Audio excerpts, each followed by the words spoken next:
After supper, my wife said, "Let's go over to the shop and try our luck once more. Something tells me to go and it will not let me be." So there we were, back again, standing in front of the engine as if it were a great mystery that was impossible to solve. My heart was pounding. I turned the crank. The engine started to go put, put, put, and music of the future sounded with regular rhythm. We both listened to it run for a full hour, fascinated, never tiring of the single tone of its song. The two-cycle engine was performing as no magic flute in the world ever had. The longer it played its note, the more sorrow and anxiety it conjured away from the heart. It was the truth that if sorrow had been our companion on the way over there, joy walked beside us on the way back. For this New Year's Eve, we could well dispense with the congratulations of friends and neighbors, for we had known the heartiest kind of happiness that evening in our poor little workshop, which had now become the birthplace of a new engine. We stood around the courtyard listening for quite a while, and through the stillness of the night we could still clearly hear the put, put, put. That quote is from a book by Friedrich Schildberger called From Engines to Autos, and it was first published in Germany in 1957. And we're going to look at Karl Benz in his quest to create the Benz Patent-Motorwagen, the very first car to be put into production and sold to the public.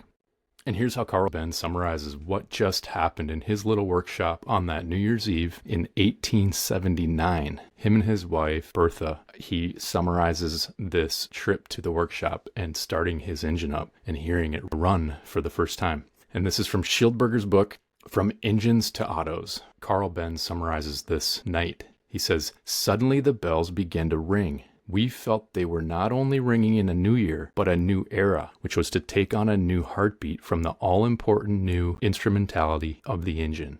So we're going to look at this amazing book, and it tells the full story of Karl Benz and his quest to create an engine that would power a carriage with no horse attached to it. And what he would create would be called the Benz Patent-Motorwagen. And now, of course, it's easy to say that we all know his journey was a great success. But back at the time, it was not an easy road. And this book goes through, step by step, every challenge that Benz faced. So we're not going to start with the car. We're going to start with the man, Karl Benz. And the most impressive and glaring thing that jumped out to me as I read this book was Karl's positive and optimistic spirit. Throughout the book, there's stories of difficult times, disappointing setbacks, and Benz reacts the same way every single time, with an optimistic attitude that propels him forward over and over again. And that's the theme that you're going to see as we go through this book. But before we dive into that, we need to look at this point in history and what some of the greatest engineering minds of that time were working on. It was the desire for engine-powered transport. And the book lays out this very well. Several physicists, inventors, and mathematicians, they were all working on a similar problem, and they were inventing different styles of vacuums,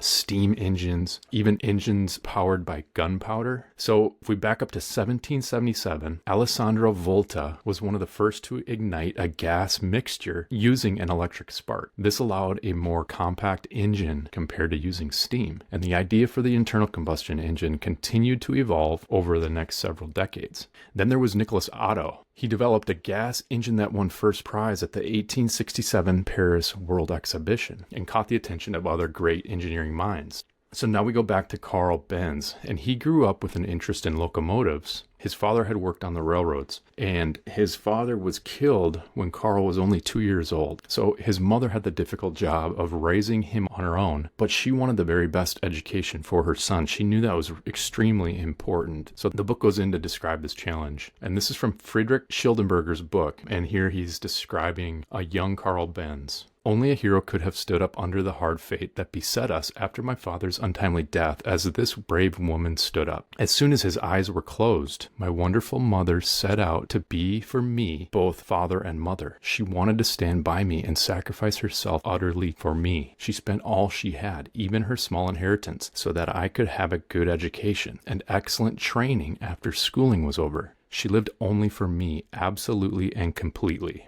So Karl Benz excelled at his schoolwork, and it led him to Karlsruhe Polytechnic School, a school that happened to have some of the greatest engineering minds of the time working on the problem of the gas engine. One of those professors at the school was Ferdinand Rettenbacher, who would become regarded as the founder of science-based engineering. So in this book, Benz comments on the time that he spent getting to learn from one of the great engineering masters. From Schildberger's book, Benz was fascinated by this part of his schooling. With a personality like Rettenbacher presenting such a lot of scientific lore, Benz's idealistic nature could not fail to receive a deep impression from this course, and it made a solid groundwork for his creative flowering later. Looking back at this time, Benz recalled how Rettenbacher felt that the steam engine had to be supplanted by something better and how he used to make prophecies about it. He quotes a conversation of Rettenbacher's as follows. And so this is a quote from his great teacher, Rettenbacher, his thoughts on the engine. I must admit that regulating steam engines, and even the engine as a whole, has for some time ceased to be of any interest to me. The question of a couple percentage points of fuel economy, more or less, is not really important, and there is not much more that can possibly be gained by such subtleties. I feel that now the worthwhile thing to spend time on is getting to the bottom of the problem of heat, and once that's done, we can throw out all these steam engines for good.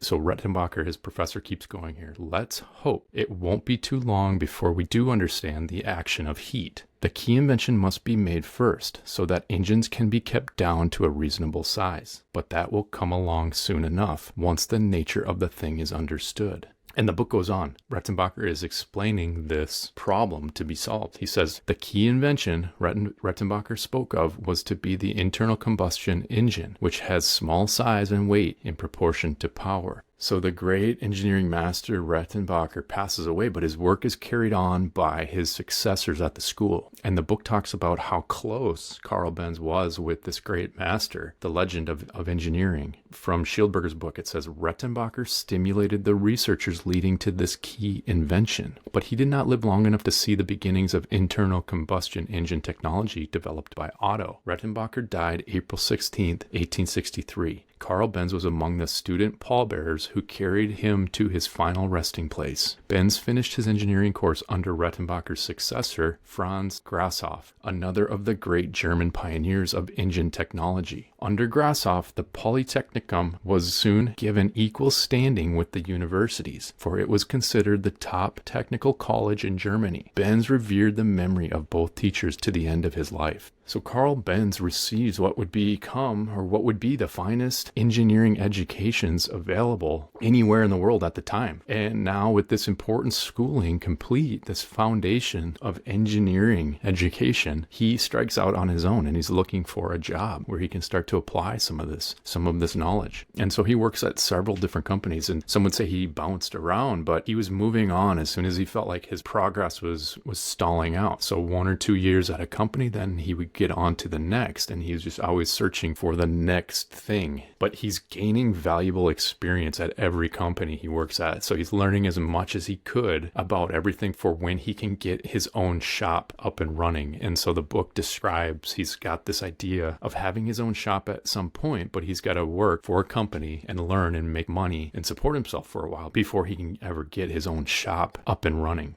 And so Schildberger's book describes this time in Benz's life. The book says, Benz's lack of fun seemed hopelessly depressing had it not been for his youthful drive, his strong will to live, and his confidence in himself. His work for Beckminster taught him bridge construction and gave him experience as a plant foreman. It also enabled him to save for such time as he could go into business for himself. So over several years, he's gaining experience at all these different jobs, and not only gaining experience, but he ends up meeting someone who is going to be the key to his success. It's a girl named Bertha Ringer, who he met at a job that he was working at, and she would soon become his wife, Bertha Benz. He describes the importance of meeting his wife, Bertha. Karl Benz discovered the foundation of his life's happiness. He wrote, quote, "It was like a second mainspring for my creative drives, giving me a constant renewing source of energy with which to overcome frustrating obstacles." Now Benz goes through several different partnerships in his workshop. So he's married to Bertha, and now he's trying to get his own workshop. And he goes through several different partnerships and a workshop with building mechanical parts. And he's trying to develop an engine, but it's not working out yet. So the book describes all these different partnerships, one after the other. He would partner up with someone with a workshop, and he would be able to do his own work. And then he would find the end of this partnership was inevitable. So he would break these partnerships and move on to another another one. And there's several of these partnerships that he goes through. And he's married at the time. He wants to provide, he wants to build a family, but he's just not finding a way forward yet. So the book highlights his attitude, which we talked about earlier. This is the theme of the book from what I could tell. And my impression was this is one of the themes of the book. Uncertainty, doubt, and despair were overcome by Benz's innate positive attitude towards life. He decided to solve his problem by going into mass production manufacturing. So he's searching for a direction, and now he's working with some partners in a workshop, and he's deciding mass production manufacturing is the way to go. So there's just more disappointment and not much opportunity or money coming in at this time. And then there's the Vienna stock market crash in 1873 that knocked out his operation, and he's running low on money. Now the economy is in the tank, and this was a stock market crash that I believe it started in Vienna, but the entire world economy felt this market crash in 1873. And now this is a turning point for Karl Benz and Bertha Benz. And the book describes this turning point. So we go to Schildberger's book, and it says, Mrs. Benz remembered the financial pressure of this period until her old age. Now their situation was really alarming. Karl Benz and his wife felt that only some quite extraordinary achievement could save their livelihood, such as the manufacture of some piece of machinery that would have immediate and decisive importance to the industrial economy of the time. The hour had struck for Karl Benz to meet the challenge and invent something. He looked for salvation in an engine and set about studying everything connected with engines that he could lay his hands on.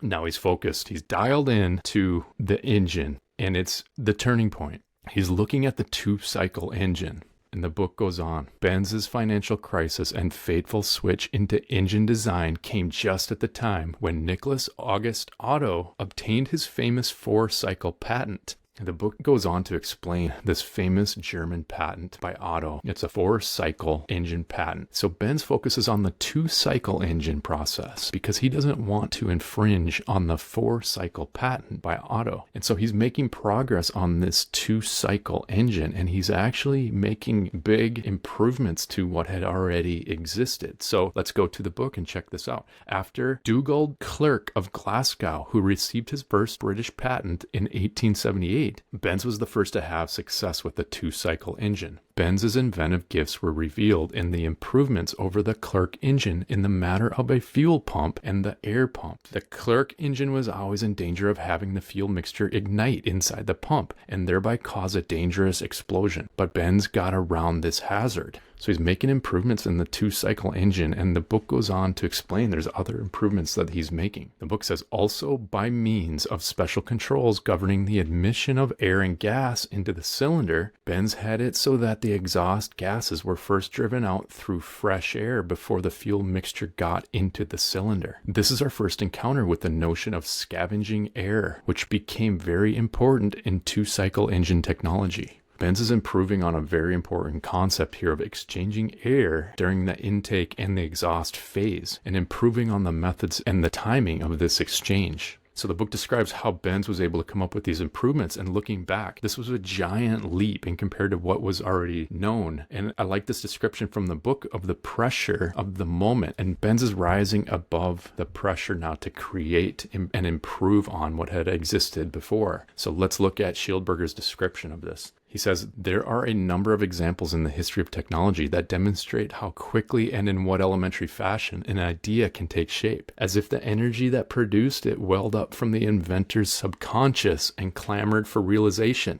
Max Planck, who so greatly enlarged the horizon of physics with his quantum theory, points to the dominating importance of the subconscious in all decisions that really count in the inventing process. At this time, Karl Benz also drew upon all his powers in his creative task. It was economic life or death. External circumstances, however oppressive, could not cut into his creative performance or diminish his wife's faith in the ultimate success. And that's an awesome description of what he's going through right now. And the book goes on to describe the leap that Benz made at this time with these engineering processes.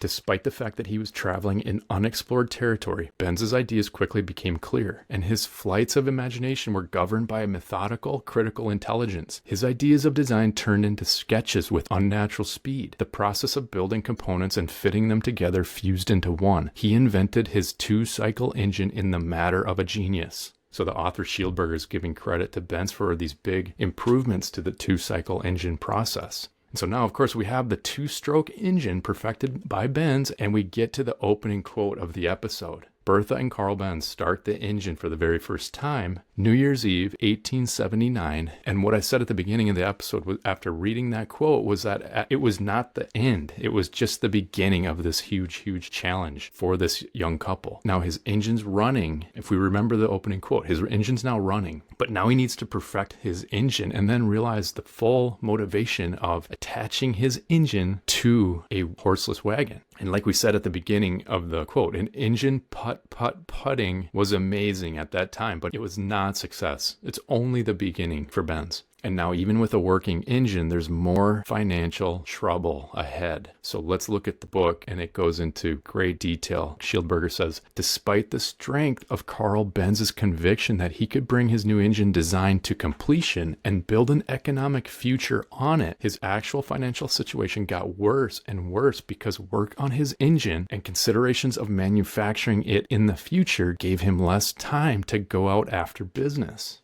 So he's juggling the development of his engine with selling and bringing in money.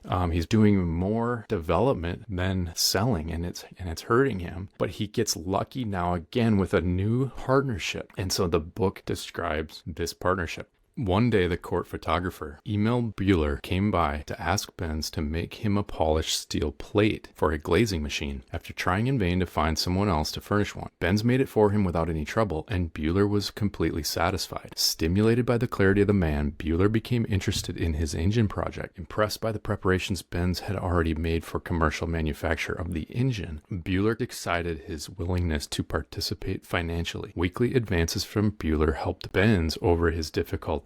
So this partnership gets him a little further down the road, but there's still trouble. He exits the partnership and he suffers more financial losses from it. He knew he needed to find a better situation, and he exits this partnership with Buehler. And it was a setback because it's more every time you exit a partnership and it doesn't go well, you might have financial losses. And this is what Benz is dealing with. So Shieldberger's book describes this setback and his response to it, which of course is always positivity. So let's take a look. Just as a heavy hailstorm destroys a whole harvest in a few moments, so did Karl Benz suffer heavy financial loss in the 3-month period of the Mannheim shop to his severance with the firm. But like a farmer planting anew after the catastrophe, Benz got right back on the job. So he lost his access to his equipment, which was in the old workshop because of the dissolution of the contract and the partnership. The workshop's now occupied by another business, so he can't use it. So he's searching and he finds another partnership. He partners with Max Kaspar Rose and Friedrich Wilhelm Esslinger, who own a bicycle shop. And both of these men quickly recognize the potential of a partnership with Benz. Rose and Esslinger were impressed with the Benz two-cycle engine, and they want to manufacture and sell it. So a new partnership for Benz. Now, with solid financial backing and 2 new supportive partners and a solid business structure behind it, Benz is back, and his two-cycle engine is in the spotlight once again. But Benz has bigger dreams and he has bigger plans. But now how is he going to pull it off? Let's take a look at the book and see how Shieldberger lays this out. He says, the plan that greatly preoccupied Benz at this time, making a motor vehicle, was also mentioned. However, any exaggerated pursuit of such a far-fetched objective at this time would have caused nervousness on the part of his associates. Therefore, Benz seems to have maintained a good deal of reserve. Once the business is making enough money from solid turnover to assure its continuation, then we can think about taking a jump into the future. Is how Karl Benz reports Rose's feelings on the matter. It would have been out of order to make any objections to this attitude at the time, yet possibilities for the future had not been excluded. So Benz is kind of reading his partners, and he sees that they're not interested in the motor vehicle side of his plans. They just want this engine to be made. And he's got to be careful with his dream because he needs to walk a fine line with his new partners who really are interested in this great engine that he has. But here's more opportunity now for Benz. We go to Schildberger's book.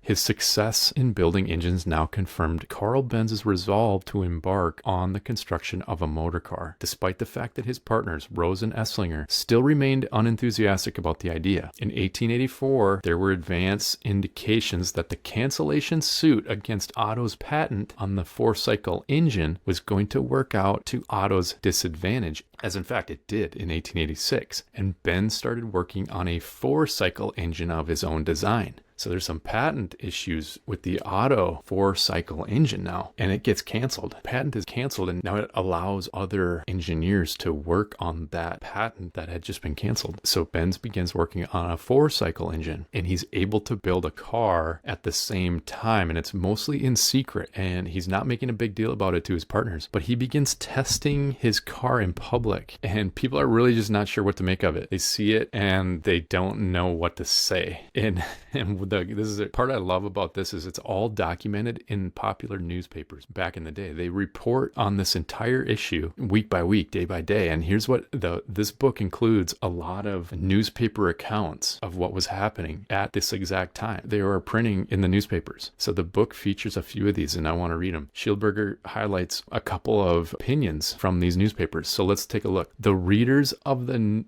so here's a long name of a German newspaper. So I can't pronounce this German newspaper name, but the book says the readers of this German newspaper must not have been particularly alarmed when they read in the issue July 3rd, 1886, the following, quote, "A velocipede driven by Legroin gas, built by the Benz partnership, Benz company, already reported in these pages on June 4th, was tested this morning early on the Ringstrasse, during which it operated satisfactorily." And the book continues, "Despite the little notice it must have attracted, the vehicle ushered in a new epoch." So this is a very under-the-radar report in this newspaper. Let's look at the book, how they describe it. The first test drives in this car were not yet perfected performances because the test runs revealed bugs, which the inventor and his associates were hard put to cure, being out on the road and away from all their shop equipment. The pedestrians walked past probably thought it was all very funny. It is interesting to note that at the time, very serious prophetic voices got a public hearing on the Benz firm's behalf. And now here's another account. It's a big article now in the Sunday paper, which is a big deal, about Benz's car. And this one is in the Mannheim newspaper, and the name of the newspaper is a very long German name, and I cannot pronounce it. But it ran an extensive story in its Sunday edition of the September 15th, 1886, under the headline, "Road Vehicle with Gas Engine Drive." And here's what they printed. "We previously reported that Karl Benz, co-owner of the Benz company and inventor of the gas engines with electric ignition, has built a road vehicle driven by a gas engine and has had this invention patented. We saw this first vehicle being put together, and we saw it run months ago. The very first time we saw it tested, we were certain that Benz's invention had solved the problem of building a road vehicle driven by a basic power source. However, as was to be expected, many deficiencies came to light which will have to be corrected by further experiments and improvements. The difficult task of inventing it may now be considered over and done with, and Benz intends to proceed with the manufacture of these vehicles for practical use. This motor vehicle is not meant to have the same purpose and characteristics as a velocipede, which one could take for a pleasurable spin over a smooth, well-kept country road. Rather, it is conceived as a cart or peasant's wagon, suitable not only for traveling fairly good roads, but also carrying heavy loads up steep inclines. For example, it would enable a commercial traveler to take his samples from one place to another without any difficulty. And so this is a newspaper's account, full story in the Sunday newspaper that Schildberger highlights in his book. And the account ends like this. "We believe this wagon has a good future because it can be put in use without much trouble, and because when the speed is made sufficient, it will be the most inexpensive promotional tool for traveling salesmen, as well as a way for tourists to get around." So pretty good review in the Sunday paper. They like it, and more positive reviews for the Benz prototype, but his partners are wanting him to focus on the engine, where the money is. They keep telling him, engine, not car. The book describes this issue that Benz is having with his partners. It says successful runs and the good reception given his idea by the local press fanned Karl Benz's already considerable enthusiasm for the motor car. His partners, Rose and Esslinger, found his enthusiasm exaggerated and a danger to further production of the engines. It was true that Ben spent far more time on the car than on building engines because of the host of new problems the car had presented. So he's just, the book goes on and it explains he's got to fix his car and tweak it and make improvements on it. And of course, that's going to take up more time than just the engine alone. And his partners are saying, what are you doing? We need this engine. We need to worry about the engine. And so now the book gets into these awesome accounts, the public, and their thoughts on this motor car that he's inventing. And the people just didn't know what to make of this creation. It was nothing that the average person had ever seen before. And the book describes this in several different accounts, but they're mostly from newspaper articles that were written. So let's look at one of these. Schildberger's book. It says, the papers in Munich and Bavaria generally took a favorable line towards this innovation, which was seen for the next few days driving along the streets of Munich. One of the many newspaper stories runs thus, and here's one of the paper's articles from the book. Seldom, if ever, have passerbys in the streets of our city seen a more startling sight than on a Saturday afternoon when a one-horse chassis came from the... And they list a bunch of German, very long German street names that I'm not even going to try to pronounce. But so the article says, a one-horse chassis came from these roads, down these roads, at a good clip without any horse or thill. A gentleman sitting under the sherry top, riding on 3 wheels, one in front and 2 behind, speeding on his way toward the center of town. The amazement of everyone on the street who saw him was such that they seemed unable to grasp what they had before their eyes, and the astonishment was general and widespread. So Schildberger's accounts from the newspapers are showing they're amazing because people were just baffled and they didn't know what to say about these motor car. And here's one more account from the book. The echoes of a well-disposed press continued to spread, and soon after, on December 1st, 1888, a story appeared. The article was well suited to win friends for the Benz car, but friends were not forthcoming. The public's reservations were still too considerable, and this had the same effect as frost on flowers that bloom too early. Quote, this employment of the petrol engine will probably be no more promising for the future than the use of the steam engine was for road travel. It just took too long. It took so long for people to understand that this was going to be the future. The book goes into all these different accounts. It was just so different at the time. And so here, let's look at the first Benz advertisement that appears. The book highlights this very first Benz advertisement. At this time, the first automobile advertisement appeared, and from the product advertised, it must have been the very first one in the world. It's full of copy lauding the advantages of this patented motor car, as it was called. The car is described as, quote, an agreeable vehicle as well as a mountain climbing apparatus, capable of mounting 6% grades when loaded and 8% grades without load. The speed was announced to be 16 kilometers per hour, which is about 9 miles per hour. Benz must have been very disappointed that there were no buyers. However, he did not allow this fact to discourage him. Always optimism, again, always positivity. He's not quitting. There's skepticism, but he's still going, and he's always positive, and he's just never discouraged. But there's still skepticism from his 2 partners. Even by now, even now, there's still skeptical. So let's look at Schildberger's book. The initial high hopes of Rose and Esslinger had, ever since 1888, turned to growing misgivings. So Karl Benz's eldest son remembered a conversation of the time in which Rose said, quote, Benz, we've now made a nice pile of money, but you had best keep your fingers out of that motor car or you'll lose everything. Benz's son also reported that Rose used a heavy and great sigh and said, where is this all going to end? The firm was seized with a lack of confidence, while on the other hand, Karl Benz left no doubt in anyone's mind that further intensive work on the motor car was absolutely indispensable and could not be carried on without sacrifice. Disagreements of such a fundamental nature inevitably pointed to a parting of the ways. So the book describes the separation. The partnership is over with the 2 gentlemen, the bicycle shop. And Benz knows the only way forward is to find new partners who believe in this motor car that he has now. So the growth would also continue and the improvements in the motor car would continue, but it was just a grind. It was not an immediate leap, sudden success. the book goes through it step by step, and it's years and years and years of partnerships, doubt, criticism, struggle. It just, in those days especially, it just took so much time for people to accept the change and for Benz to have the time and the resources to perfect his idea. So just many years pass, and now, so it's 1890. There's more partnerships. There's continued effort to show the public what this was all about and what he's trying to do. And the book goes into detail on each of these new partnerships. So it's an awesome account. There's very detailed records, and the book describes the struggles in detail because it was so well documented. And one of my favorite things of this whole story is that public disbelief. Other than Benz's, just his determination and his positivity and optimism through this whole thing. Another fascinating part of this is the public disbelief of the horseless wagon or the horseless carriage. And it just took years for people to understand what this could be.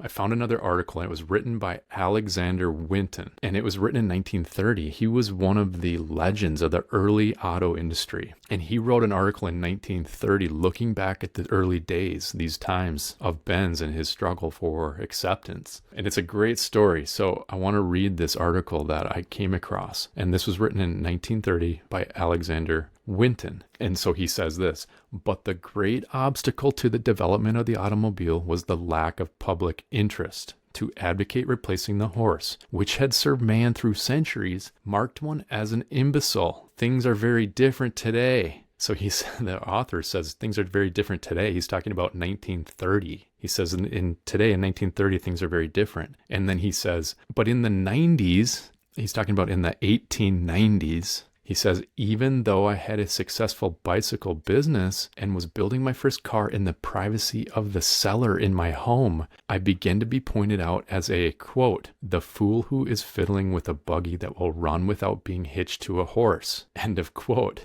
My banker called on me to say, quote, Winton, I am disappointed in you. So he keeps going on his story here. Winton continues, that riled me, but I held my temper as I asked, what's the matter with you? He bellowed, there's nothing the matter with me. It's you. You're crazy if you think this fool contraption you've been wasting your time on will ever displace the horse. So Winton keeps going, from my pocket I took a clipping from the New York World of November 17th, 1895. And I asked him to read it. This is Winton arguing with his accountant, his banker. So he pulls an article out of his pocket, gives it to his banker to read, because they're arguing about why he's wasting his time.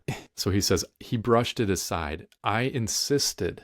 It was an interview with Thomas A. Edison. And so he carries it. Winton's walking around with an article in his pocket that has a quote by Thomas Edison. And it's kind of like his defense and why he's wasting his time. And he's showing his banker this, who thinks he's a fool. And so this article has a quote by Thomas Edison. And the quote goes like this: talking of horseless carriage suggests to my mind that the horse is doomed.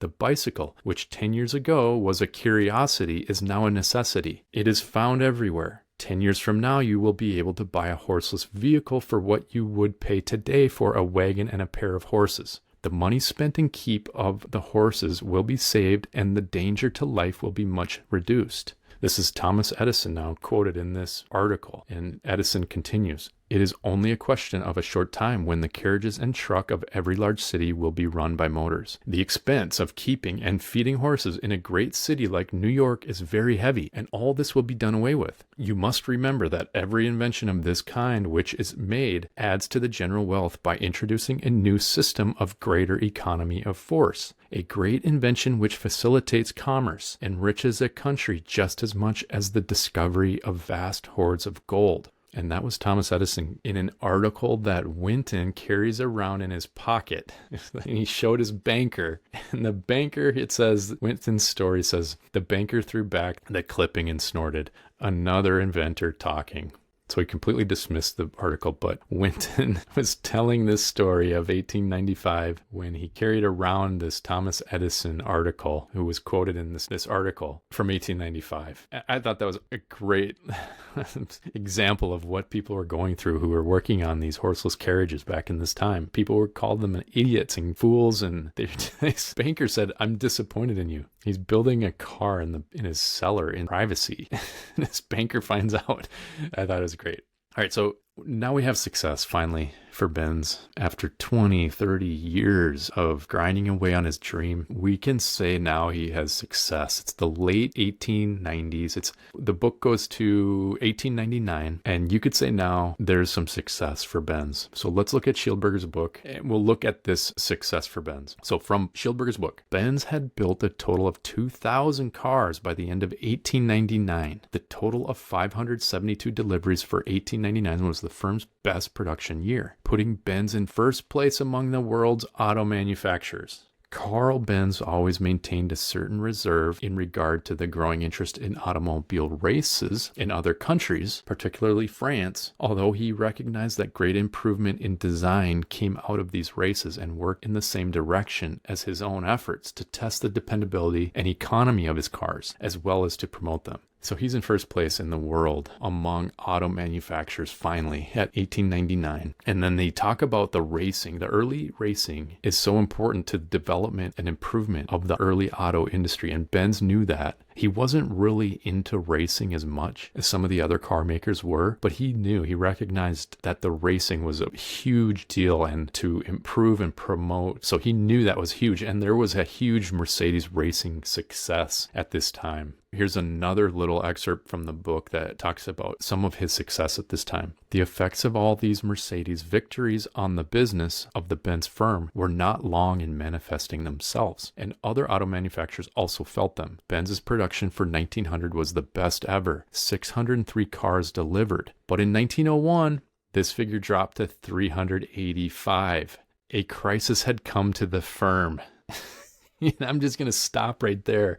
It's ups and downs. And the book keeps going on year after year after year. And it gets into the early 1900s and beyond that. And you forget until you read these old books with the accounts that go step by step. You just forget how much of a grind it was and how many struggles. I just read a part of the book that it's the firm's best production year and putting Benz in the first place among all the auto manufacturers. And then 2 years later, it's talking about a crisis. It says a crisis had come to the firm. And so I loved reading these very detailed old books that get into all of the old accounts of all the ups and downs. It's just 2 steps forward, 1 step back, on, but building something substantial in the long run, of course. And then you have Karl Benz, who's just as solid as a rock all the way through this story. I didn't run into anything that was said bad about him at this time. I'm sure he fought his way through and was not perfect through this whole time. But the book really just shows him as just a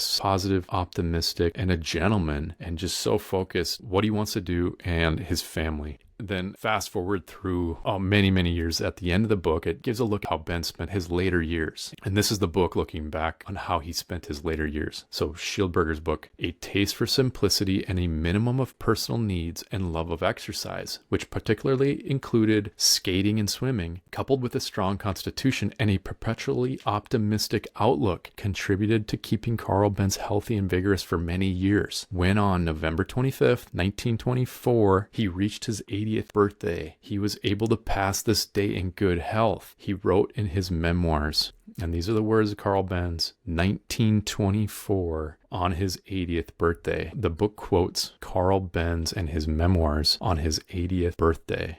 And this might be one of my favorite passages of the whole book. And this is the words of Karl Benz. On days such as that, memory runs along with all bells ringing. I have spent too much of my life fighting in the front firing line against superannuated period attitudes and public prejudices to care much about the external dignities and decorations. Anyone who has had to make his own way, as I have, working since he was a little boy, has a more natural understanding for the joys and sorrows of a working man than do others, who know of want and anxiety among the poorer classes only from hearsay. Meeting fidelity with fidelity has always been a cardinal principle of life for me. I love that passage. It's meeting fidelity with fidelity. That's amazing. It's an amazing line by Benz. And that was on his 80th birthday in his memoirs, 1924. Now there's another dedication, 1935, and this is looking back at the life of Karl Benz, and it was the words at this dedication, and this is in the book as well, and I wanted to read it. It's a great dedication, and this is a dedication of Karl Benz. In all ages and with all peoples and in every culture, there have always been a few individuals who were gifted by a kind fate with such a genius that they drove mankind centuries ahead in its march towards civilization and culture. They are the instrument through which a country's genius is visualized from its artifacts. One man gives the idea concretion, but the ground from which he springs is the work of everyone, as are the conditions he starts with and the very doer of the deed himself. The great pioneering inventions do not take shape in a vacuum, but rather in the midst of a living exchange between the individual and the community. The achievement of the inventor consists in putting together various individual entities to form a new whole. Therein lies his act of creation. That's an awesome dedication. I wanted to include that. That's from the book by Friedrich Schildberger, From Engines to Autos. And the book is amazing. It walks step by step. There's so much detail. There's so much more to this story. The book goes into amazing detail, all the partnerships from one to the next and the deals he had to make just to keep going and just to continue his work to create something that he knew was going to be a revolution. I didn't even get fully into the role that Bertha, his wife, played in the development of the engine and the car. I'm planning to do an entire episode on Bertha Benz. She was amazing. There's so many stories of her involvement in the development of the automobile. Of course, there's her famous world's first road trip that was historic, and I can't even get into all of that in this episode, or we would have went for hours and hours just talking about Bertha Benz, but she was an amazing force right there alongside Karl Benz. So I strongly recommend you check out this book, first published in Germany in the 1950s. There's a bunch of other really cool old books on Karl Benz, a couple of them that I have and I read. There's one that is really cool. It was titled The Invention of the Automobile, and it's by an author, St. John C. Nixon. And this book was first printed in 1936, and it is amazing. The author Nixon, he goes really, really hard in his book trying to give Karl Benz a little credit in the creation of the automobile. It's so funny. You have to check that book out. It's a great read as well. And I could do a full episode on just that book alone, but it's really cool. At that time in the 1930s, that there must have been a lack of understanding for exactly who invented the automobile or what Benz had done or if he did anything. It seems like the author is really trying to make it clear and give some respect to Karl Benz like he was being ignored or something, but it's really funny. The book by Nixon, it begins with like a little scolding to the reader for not respecting the work of Karl Benz. It's really cool to read that from a certain time in history, is from the 1930s, just looking back only 40 or 50 years back to this early invention time period. And it's rather than now, we're looking back 120 or 130 years ago. And this book is really cool. So there's a bunch of other really cool old books that I would love to read on Karl Benz. But that's what I wanted to do on this episode. I wanted to just pay some respect to one of the earliest creators and maybe the most recognized car brand of all time, Mercedes-Benz. I have a bunch of other episodes I want to do on some of the great Mercedes-Benz models over the years. I can't go any further into Mercedes cars without first starting with Karl Benz. And from everything I've read, he's just one of the great gentlemen, creators, inventors, and there's so many cool stories. Well, I haven't run into anything bad about the guy yet. He kind of reminded me a little bit of Juan Manuel Fangio. A couple episodes ago, we talked about Fangio in the Pagani episode, and I couldn't find anything bad about Fangio. Kind of like that. You don't hear anything they said about Fangio. Nobody ever said a bad thing about him. They said you never heard anything but admiration and respect. And that's kind of the feeling I had with Karl Benz. It's an amazing story. I loved reading these older books. So what I really wanted to do, I wanted to just inspire you to have some fun and explore the early days of the automobile. Check out how crazy of an idea it was at the time to drive around in a horseless carriage. It's crazy. The pushback by the public for years and years. As these things were being tested and driven around the streets, there was so much pushback. People just didn't understand it. They didn't get it. And then there's so many other brilliant inventors who were catching on at this same time as Benz. Gottlieb Daimler, Wilhelm Maybach, and a bunch of others. Some of them were in America who were also beginning to perfect engines attached to horseless carriages. And of course, Henry Ford right behind them, taking it to a whole nother level with Ford Motor. So hopefully this story now gives you a little desire and a curiosity to learn more.